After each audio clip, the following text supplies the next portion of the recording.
Imaginez ceci. Une terre où les femmes possèdent une grâce si captivante que les anciens royaumes se sont fait la guerre juste pour établir des alliances matrimoniales, où la beauté féminine est considérée comme un trésor national aussi précieux que les sommets enneigés eux-mêmes. Au Bhoutan, les femmes portent une élégance qui provient de siècles de vie en haute altitude, créant des traits si frappants que les voyageurs décrivent souvent leur première rencontre comme inoubliable.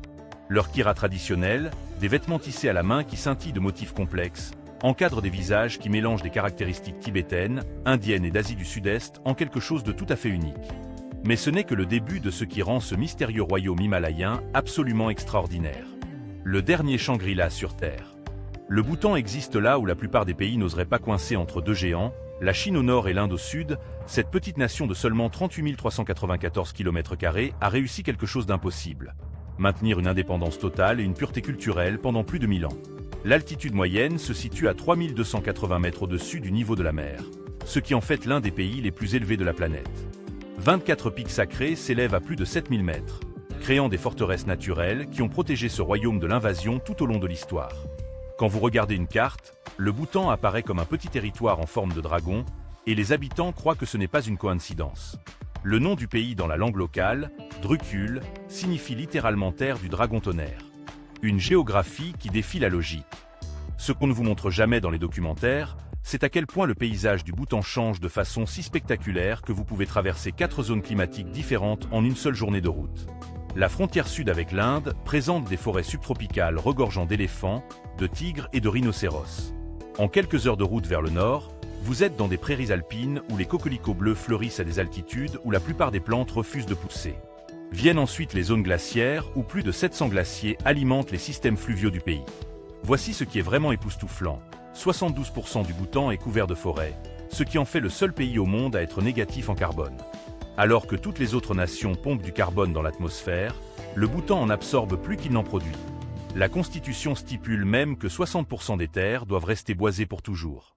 Des frontières qui racontent 1000 histoires. La frontière nord avec le Tibet reste l'une des frontières les plus mystérieuses et les plus lourdement protégées sur Terre. La Chine revendique des parties de ce territoire, mais le Bhoutan n'a jamais cédé. Il n'existe aucune relation diplomatique entre les deux pays, et les zones frontalières sont strictement interdites aux touristes. D'anciennes routes commerciales relient autrefois les vallées bhoutanaises aux monastères tibétains, des routes où les marchands transportaient du sel, de la laine et des pierres précieuses. Aujourd'hui, ces chemins sont gardés à la fois par les forces militaires et par la seule impossibilité du terrain. La frontière sud avec l'Inde est complètement différente, ouverte et amicale, avec 4 points de passage officiels où le commerce circule librement. Les roupies indiennes sont acceptées partout au Bhoutan, et des milliers d'Indiens travaillent dans les villes bhoutanaises. Des villes qui existent dans différents siècles. Thimphu, la capitale, détient une distinction qui choque chaque visiteur. C'est la seule capitale au monde sans un seul feu de circulation. Dans les années 1990, les autorités ont installé un feu de circulation à l'intersection principale. Les citoyens ont protesté si vigoureusement qu'il a été retiré en quelques jours. Ils l'ont trouvé impersonnel et ont préféré l'élégance des policiers de la circulation en gants blancs effectuant des signaux manuels chorégraphiés. La ville est nichée dans une vallée à 2334 mètres, entourée de forêts de pins bleus et couronnée par l'énorme forteresse monastère de Tachichodzong. Paro, la ville-porte où se trouve l'aéroport international, présente une architecture traditionnelle si strictement appliquée que même les stations-service et les banques doivent intégrer des motifs bouddhistes peints à la main et des conceptions traditionnelles en bois. L'aéroport que les pilotes craignent. L'aéroport international de Paro s'est forgé une réputation qui rend les pilotes expérimentés nerveux. Seuls 17 pilotes dans le monde entier sont certifiés pour y atterrir. L'approche nécessite de naviguer à travers une vallée étroite, d'effectuer plusieurs virages serrés entre les montagnes, la piste n'apparaissant qu'à la dernière seconde possible. Les avions ne peuvent atterrir que pendant les heures de clarté dans des conditions visuelles parfaites. Un seul mauvais calcul signifie un désastre. Pourtant, cette approche terrifiante offre aux passagers des vues si spectaculaires que les gens demandent en fait des sièges côté fenêtre malgré leur peur. Lorsque l'avion descend, vous verrez d'anciens monastères accrochés aux falaises, des drapeaux de prière flottant à travers les vallées et des rizières en terrasse qui ressemblent à des escaliers grimpant vers les nuages. Des traditions qui défient la compréhension moderne. Voici maintenant ce qui se connecte directement à ce titre provocateur.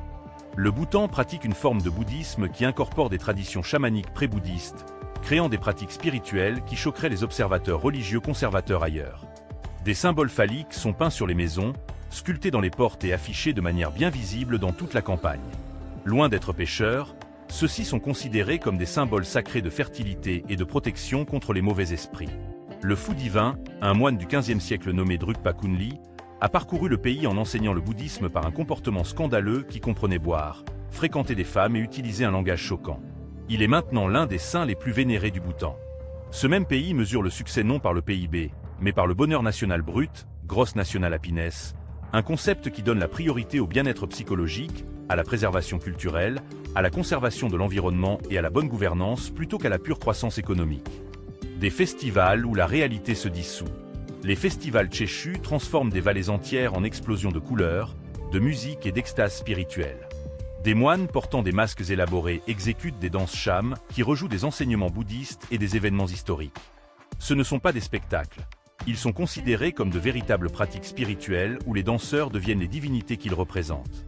Le Chechu de Paro culmine avec le déploiement d'un tanka massif, une peinture religieuse sur rouleau si grande qu'elle couvre le côté d'un bâtiment de 3 étages.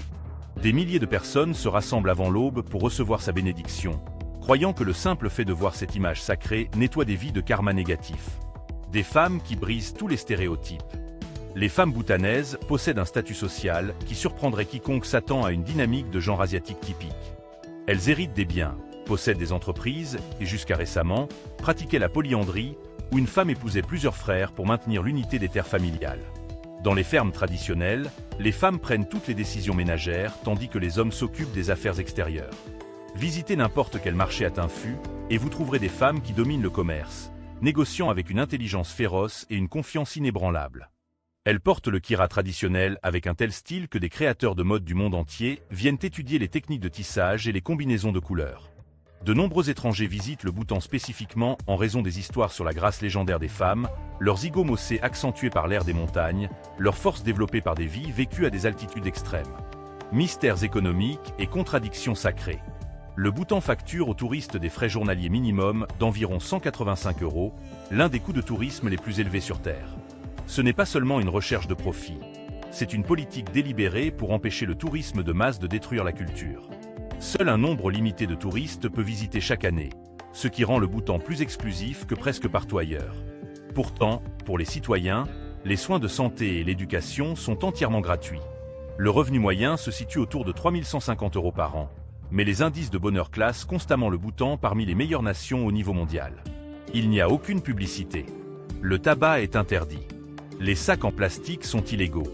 Le pays n'a eu la télévision qu'en 1999, mais se vante maintenant d'avoir l'un des secteurs technologiques à la croissance la plus rapide en Asie du Sud.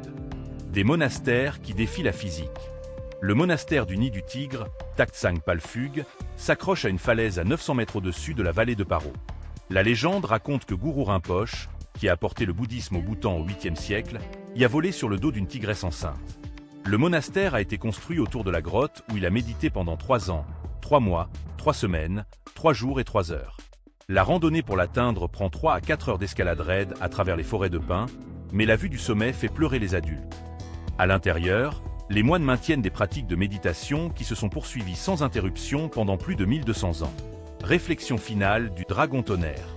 Nous avons parcouru ce royaume remarquable, de sa géographie impossible à ses traditions fascinantes, de ses femmes magnifiques à ses monastères sacrés. Nous avons découvert pourquoi ce pays refuse de suivre les normes mondiales, mesurant le succès par le bonheur plutôt que par la richesse, valorisant la richesse spirituelle plutôt que le gain matériel. Maintenant, nous voulons vous entendre. Laissez un commentaire nous disant de quelle ville ou de quel pays vous regardez. Qu'est-ce qui vous a le plus étonné au sujet du Bhoutan? Cliquez sur le bouton « Hype » et écrasez le bouton « J'aime » dès maintenant, car cela nous aide à vous apporter plus de contenu incroyable, et cela ne vous coûte absolument rien. Nous sommes reconnaissants envers chacun de vous. Cliquez sur l'une des vidéos suggérées sur votre écran en ce moment et découvrez des curiosités sur des lieux dont vous ignoriez l'existence.